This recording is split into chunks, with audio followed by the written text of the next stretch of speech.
মুন্সিগঞ্জের শ্রীনগরে ঘাস তোলার কথা বলে ডেকে নিয়ে এক কৃষককে বলাৎকারের অভিযোগ উঠেছে। এ ঘটনায় অভিযুক্ত মোহাম্মদ নীরব শেখকে বুধবার গ্রেফতার করেছে পুলিশ। নীরব উপজেলা বীরতলা এলাকার বাসিন্দা।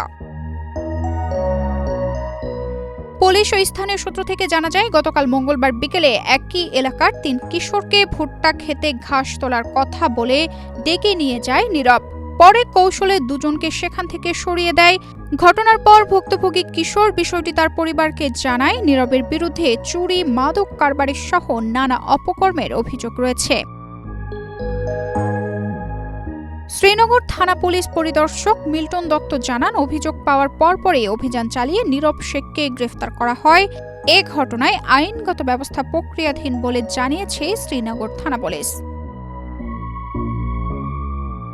তানজিদা রহমান, ইনায়া, বাংলাদেশ প্রতিদিন।